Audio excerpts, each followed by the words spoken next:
Hello everyone, नमस्कार। स्वागत है आपका अपनी YouTube channel net JRF IQ में। तो फ्रेंड्स, मैं आपके लिए चाणक्य के महत्वपूर्ण 100+ MCQ लेकर के आई हूँ। तो चलिए फ्रेंड्स, हम सब समय न गंवाते हुए शुरू कर लेते हैं। फर्स्ट क्वेश्चन देख लेते हैं।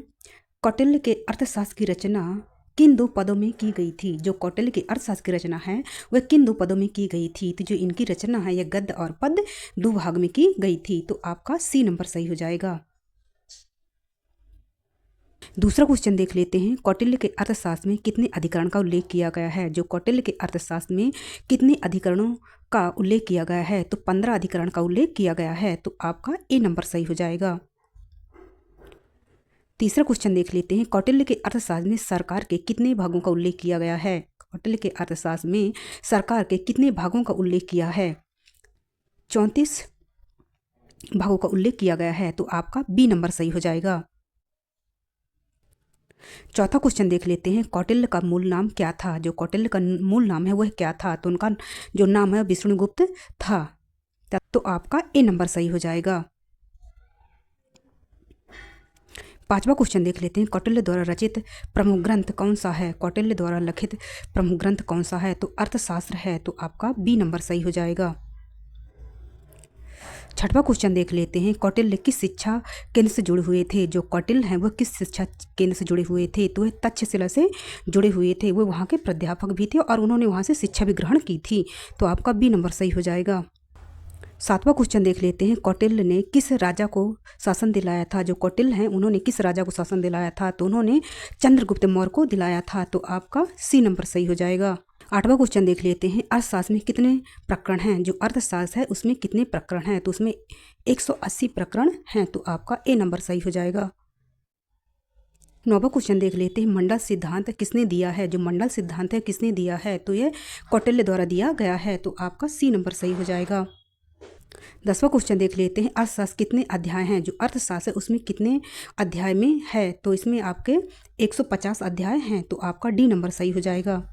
11वां क्वेश्चन देख लेते हैं। कौटिल्य किस क्षेत्र के विशेषज्ञ माने जाते हैं? जो कौटिल्य हैं वो किस क्षेत्र के विशेषज्ञ माने जाते हैं? तो कूटनीति के विशेषज्ञ माने जाते हैं। तो आपका A नंबर सही हो जाएगा। 12वां क्वेश्चन देख लेते हैं। शब्दांक सिद्धांत किससे संबंधित है? जो शब्दांक सिद्धांत है किससे संबंधित है? तो वह राज्य से संबंधित है। तो आपका B नंबर सही हो जाएगा। 13वां क्वेश्चन देख लेते हैं। कौटिल्य किस भाषा के विद्वान थे? जो कौटिल्य हैं वो किस भाषा के विद्वान थे? तो वह संस्कृत विद्वान थे। तो आपका C नंबर सही हो जाएगा। 14वां क्वेश्चन देख लेते हैं। कौटिल्य ने राजा के लिए किस गुण को सर्वाधिक महत्वपूर्ण बताया है? जो कौटिल्य हैं उन्होंने राजा के लिए कौन से गुण को सर्वाधिक महत्वपूर्ण बताया है? तो उन्होंने विवेक को सबसे महत्वपूर्ण बताया है। तो आपका B नंबर सही हो जाएगा। 15वां क्वेश्चन देख लेते हैं। कौटिल्य किस नीति को राज्य संचालन का आधार माना है? जो कौटिल्य है वो किस नीति को राज्य संचालन का आधार माना है? तो उन्होंने दंड नीति को शासन का संचालन का विशेष आधार माना है। तो आपका A नंबर सही हो जाएगा। 16वां क्वेश्चन देख लेते हैं। 60 गुण नीति किससे संबंधित है? जो 60 गुण नीति है किससे संबंधित है? तो युद्ध शांति से संबंधित है। तो आपका B नंबर सही हो जाएगा।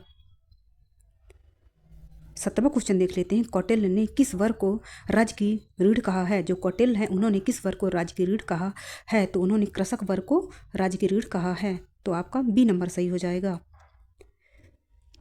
18वां क्वेश्चन देख लेते हैं। कौटिल्य के अनुसार राजा का मुख्य ध्येय क्या है? कौटिल्य के अनुसार जो राजा का मुख्य ध्येय है वह क्या है? तो जनता का सुख है। तो आपका B नंबर सही हो जाएगा।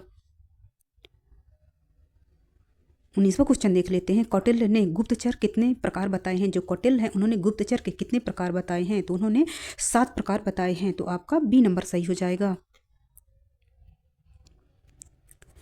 20वां क्वेश्चन देख लेते हैं। अमात्य शब्द का अर्थ है। जो अमात्य शब्द का अर्थ है वह क्या है? तो इसका जो अर्थ है यह मंत्री है। तो आपका B नंबर सही हो जाएगा। मंत्री को अमात्य कहते हैं। 21वां क्वेश्चन देख लेते हैं। कौटिल्य किस जाति से माने जाते हैं? जो कौटिल्य है वो किस जाति से माने जाते हैं? तो वह ब्राह्मण जाति से माने। A नंबर सही हो जाएगा।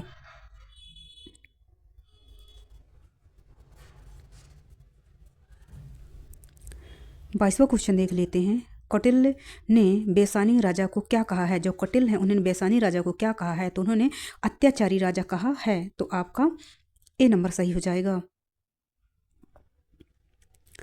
23वां क्वेश्चन देख लेते हैं। कौटिल्य के अनुसार सेना का सर्वोच्च अधिकारी कौन होता है? कौटिल्य के अनुसार जो सेना का सर्वोच्च अधिकारी है वह कौन होता है? तो ये सेनापति होता है। तो आपका ए नंबर सही हो जाएगा। उसका कार्यभार जो सेना का है वह सेनापति ही संभालते हैं। 24वां क्वेश्चन देख लेते हैं। दंड का मुख्य उद्देश्य क्या है? जो दंड का मुख्य उद्देश्य है वह क्या है? तो अनुशासन, क्योंकि दंड के द्वारा ही व्यक्ति अनुशासन बनाए रखता है। तो आपका सी नंबर सही हो जाएगा। 25वां क्वेश्चन देख लेते हैं। कौटिल्य के अनुसार राज्य का सर्वोच्च अंग कौन सा है? कौटिल्य के अनुसार राज्य का सर्वोच्च अंग कौन है? तो आप जनता होती है उसका सर्वोच्च अंग। तो आपका बी नंबर सही हो जाएगा। 26वां क्वेश्चन देख लेते हैं। मंडल सिद्धांत का केंद्र कौन है? जो मंडल सिद्धांत का जो केंद्र है वह कौन है? तो राजा है। तो आपका बी नंबर सही हो जाएगा। 27वां क्वेश्चन देख लेते हैं। विजिगीषु का अर्थ क्या है? जो विजिगीषु का अर्थ है वह क्या है? तो जीत की इच्छा रखने वाला। तो आपका सी नंबर सही हो जाएगा। 28वां क्वेश्चन देख लेते हैं। कौटिल्य के अनुसार आदर्श राज्य कैसा होना चाहिए? कौटिल्य के अनुसार जो आदर्श राजा है कैसा होना चाहिए? तो धर्मपरायण होना चाहिए। तो आपका सी नंबर सही हो जाएगा। 29वां क्वेश्चन देख लेते हैं। अर्थ जिसका साधन है, जो अर्थ है जिसका साधन है तो लोक कल्याण है। तो आपका बी नंबर सही हो जाएगा। 30वां क्वेश्चन देख लेते हैं। कौटिल्य ने राजकोष का मुख्य आधार क्या माना है? जो कौटिल्य है उन्होंने राजकोष का मुख्य आधार क्या माना है? तो उन्होंने कर को राजकोष का प्रमुख आधार माना है। तो आपका ए नंबर सही हो जाएगा। 31वां क्वेश्चन देख लें। कौटिल्य के अनुसार दंड का प्रयोग कैसा होना चाहिए? कौटिल्य के अनुसार जो दंड का प्रयोग है कैसा होना चाहिए? तो यह समयोचित होना चाहिए। तो आपका बी नंबर सही हो जाएगा। 32वां क्वेश्चन देख लेते हैं। कौटिल्य ने किसे राजा की आंख और कान कहते हैं? जो कौटिल्य है वह किसे राजा की आंख और कान कहते हैं? तो गुप्तचर को राजा की आंख और कान कहते हैं। तो आपका बी नंबर सही हो जाएगा। 33वां क्वेश्चन देख लेते हैं। कौटिल्य किस प्रकार की शिक्षा के विद्वान थे? जो कौटिल्य है वो किस प्रकार की शिक्षा के विद्वान थे? तो वैदिक शिक्षा के प्रमुख विद्वान थे। तो आपका बी नंबर सही हो जाएगा। 34वां क्वेश्चन देख लेते हैं। कौटिल्य के अनुसार कौन सा राजा सबसे खतरनाक है? कौटिल्य के अनुसार जो कौन सा राजा सबसे खतरनाक है? तो वैशाली राजा सबसे खतरनाक है। तो आपका सी नंबर सही हो जाएगा। 35वां क्वेश्चन देख लेते हैं। कौटिल्य ने किस राज्य व्यवस्था को सर्वोत्तम माना है? कौटिल्य ने किस राज्य व्यवस्था को सर्वोत्तम माना है? तो उन्हें राजतंत्र को सर्वोत्तम माना है। तो आपका सी नंबर सही हो जाएगा।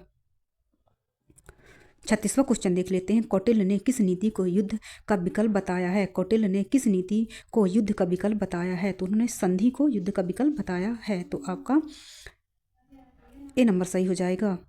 30वां क्वेश्चन देख लेते हैं। अपस्थान का अर्थ क्या है? अपस्थान का अर्थ क्या है? तो पीछे हटना। जैसे युद्ध में जाते हैं और पीछे हट जाते हैं उसे अपस्थान कहते हैं। तो आपका बी नंबर सही हो जाएगा। 38वां क्वेश्चन देख लें। दूत का मुख्य कार्य क्या है? जो दूत का मुख्य कार्य है वह क्या है? तो संदेश देना। तो आपका बी नंबर हो जाएगा सही।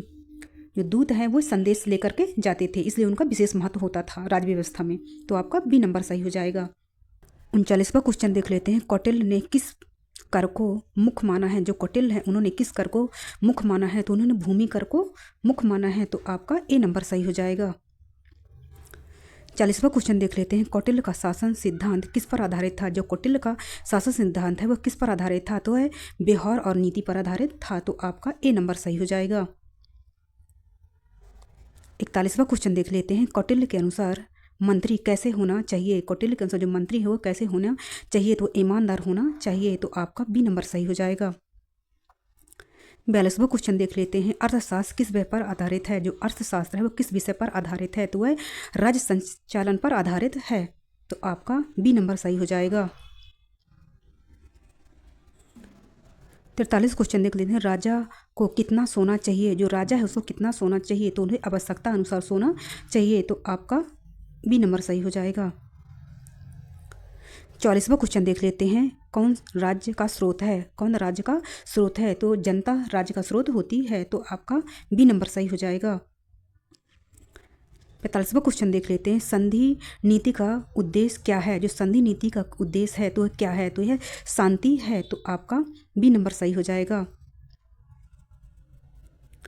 46 क्वेश्चन देख लेते हैं। सर्व केंद्रीय मानव निग्रह किसका गुण है? सर्व केंद्रीय मानव निग्रह किसका गुण है? तो यह राजा का गुण होता है। तो आपका सी नंबर सही हो जाएगा। 47 क्वेश्चन देख लेते हैं। प्रजा का कर्तव्य क्या है? जो प्रजा का कर्तव्य है वह क्या है? तो यह कर देना प्रजा का मुख्य कर्तव्य होता है। तो आपका ए नंबर सही हो जाएगा। 48 क्वेश्चन देख लेते हैं। कौन सा कर उचित है? कौन सा कर उचित है? तो यह न्यायपूर्ण कर देना ही उचित है तथा राजा के द्वारा न्यायपूर्ण तरीके से कर वसूलना चाहिए। तो आपका बी नंबर सही हो जाएगा। 49 क्वेश्चन देख लेते हैं। दंड किसके लिए है? जो दंड है वह किसके लिए है? तो अपराधी के लिए है। जो भी कोई व्यक्ति दंड करता है उसे दंड देकर ही उस अपराध को उससे सुधारा जा सकता है। तो आपका सी नंबर सही हो जाएगा। 50वां क्वेश्चन देख लेते हैं। राज्य का सर्वोत्तम अंग कौन है? जो राज्य का सर्वोत्तम अंग है वह कौन है? तो जनता उसका सर्वोत्तम अंग होती है। तो आपका बी नंबर सही हो जाएगा। तो फ्रेंड्स आज हमने 50 क्वेश्चन कंप्लीट कर लिए हैं और 50 क्वेश्चन में कल आपको कंप्लीट करवा दूंगी। अगर आपको हमारा वीडियो पसंद आया हो तो प्लीज़ इसे लाइक कर दीजिए और सब्सक्राइब कर दीजिए ताकि मैं आपको ऐसे ही वीडियो लेकर के आती रहूँ। धन्यवाद।